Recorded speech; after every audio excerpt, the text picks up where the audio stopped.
ప్రపంచాన్ని టెక్నాలజీ ఎంత వేగంగా మారుస్తుందో రోజు చూస్తున్నాం. కొత్త టెక్నాలజీ వచ్చినప్పుడల్లా ఉద్యోగాలు పోతాయనే ఆందోళన మొదలవుతుంది. ఒకప్పుడు కంప్యూటర్లు వచ్చినప్పుడు ఇలాంటి టెన్షన్ ఉండేది. ఇప్పుడు ఆర్టిఫిషియల్ ఇంటెలిజెన్స్ గురించి అదే టాక్ నడుస్తోంది. చాట్ జీపీటీ లాంటి టూల్స్ అమెరికాలో కోడింగ్ జాబ్స్ ని తగ్గిస్తున్నాయని వార్తలు వస్తున్నాయి. దీంతో భారత్ లోని ఐటీ రంగంలో ఉన్న లక్షల మందికి భవిష్యత్తు ఏంటని డౌట్ వస్తుంది. కానీ ఇది నిజంగా భయపడాల్సిన విషయమా, లేక ఈ మార్పుని సరిగ్గా వాడుకుంటే మనకు కొత్త అవకాశాలు దొరుకుతాయా? ఇక అమెరికాలో కోడింగ్ జాబ్స్ తగ్గుతున్నాయని వాషింగ్టన్ పోస్ట్ రిపోర్ట్ చెప్పింది. అక్కడి Bureau of Labor Statistics data ప్రకారం గత 2 ఏళ్లలో ప్రోగ్రామర్ల సంఖ్య 27% కంటే ఎక్కువ తగ్గింది. ఈ మార్పు చాట్ జీపీటీ వచ్చిన తర్వాత స్టార్ట్ అయింది. అమెరికాలో ఐటీలో కోడింగ్ ఒక భాగం మాత్రమే, కానీ భారత్ లో ఐటీ ఉద్యోగాలు ఎక్కువ శాతం కోడింగ్ మీద ఆధారపడి ఉంటాయి. దీంతో భారత్ లో ఇంజనీరింగ్ చదివి ఐటీ జాబ్ కోసం ఎదురు చూసే వాళ్లకు ఇది డేంజర్ బెల్ట్ లా కనిపిస్తోంది. కానీ ఇక్కడ ఒక ట్విస్ట్ ఉంది. ఏఐని సరిగ్గా వాడుకుంటే జాబ్స్ తగ్గటం కాదు, కొత్త రకాల ఉద్యోగాలు కూడా పుట్టుకొస్తాయి. అమెరికా ట్రెండ్ ని గమనిస్తే ఏఐ కోడింగ్ ని సులభం చేస్తుంది, కానీ పూర్తిగా రీప్లేస్ చేయలేదు. ఇక భారత్ లో ఐటీ కంటే కేవలం ఉద్యోగం కాదు, ఒక లైఫ్ స్టైల్ గా మారిపోయింది. ఇక్కడ లక్షల మంది ఇంజనీరింగ్ చదివి ఈ సెక్టర్ లోకి ఎంట్రీ ఇస్తారు. ఒక రకంగా చెప్పాలంటే చాలా మంది సామాన్యులకు మధ్యతరగతి జీవితంలోకి ఐటీ జాబ్ ఒక ఎంట్రీ టికెట్ లాంటిది. కొందరికి విదేశాల్లో సెటిల్ కావడానికి దీని ఒక మార్గంగా ఎంచుకుంటారు. ఇక చాట్ జీపీటీ లాంటి ఏఐ టూల్స్ కోడింగ్ ఆటోమేట్ చేస్తే ఈ అవకాశాలు ఆగిపోతాయా అంటే అంత సీన్ లేదని చెప్పొచ్చు. ఎందుకంటే భారత్ లో ఐటీ రంగం కేవలం కోడింగ్ మీద మాత్రమే ఆధారపడి లేదు. ఇక్కడ project management, client communication, solution design లాంటి స్కిల్స్ కూడా ఉంటాయి.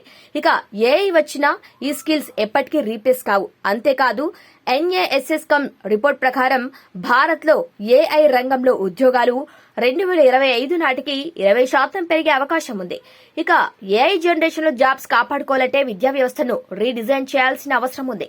ఇప్పటి వరకు ఇంజనీరింగ్ లో కోడింగ్ ను పట్టించే విధానం ఉంది, కానీ ఇకపై ఏఐ టూల్స్ ని ఎలా వాడాలో నేర్పాలి. ఉదాహరణకు చాట్ జీపీటీని వాడి కోడ్ రాయటం కంటే దాన్ని ఎలా ఆప్టిమైజ్ చేయాలో, ఎలా డీబగ్ చేయాలో స్టూడెంట్స్ కి తెలియాలి. దీనికోసం కాలేజీలో ప్రాక్టికల్ ట్రైనింగ్ పెంచాలి.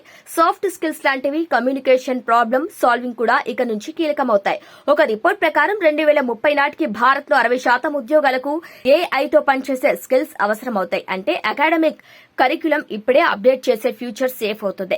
ఇక మన ఆలోచనలు మారాలి.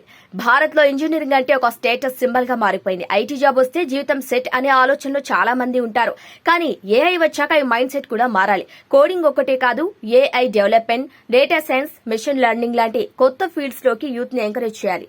సమాజంలో ఈ కొత్త రంగాలకు వాల్యూ ఇస్తే యువత కూడా వాటి వైపు మొగ్గు చూపుతుంది. ఉదాహరణకు గ్లోబల్ డేటా చెప్పినట్లుగా ఏఐ స్పెషలిస్ట్ జాబ్స్ డిమాండ్ 2027 నాటికి భారత్ లో 30% పెరుగుతుంది. ఇక ఏఐకి భయపడాల్సిన అవసరమే లేదు. దాన్ని సరిగ్గా వాడుకుంటే భారత ఐటీ రంగం మరింత బలపడుతుంది కూడా. ఇక చాట్ జీపీటీ లాంటి టూల్స్ కోడింగ్ ని సులభం చేస్తాయి, కాబట్టి ఇప్పుడున్న ఐటీ జాబ్స్ కంటే కొత్త రకాల రోల్స్ వస్తాయి. AI trainer, ethical AI specialist, data analyst లాంటి పొజిషన్స్ కూడా డిమాండ్ పెరుగుతుంది. ఇక ఇండియా ఇప్పటికే టాలెంట్ ఫుల్ గా పేరు తెచ్చుకుంది. దీన్ని సరిగ్గా ఉపయోగించుకుంటే గ్లోబల్ మార్కెట్ లో మన పవర్ ఇంకా పెరుగుతుంది.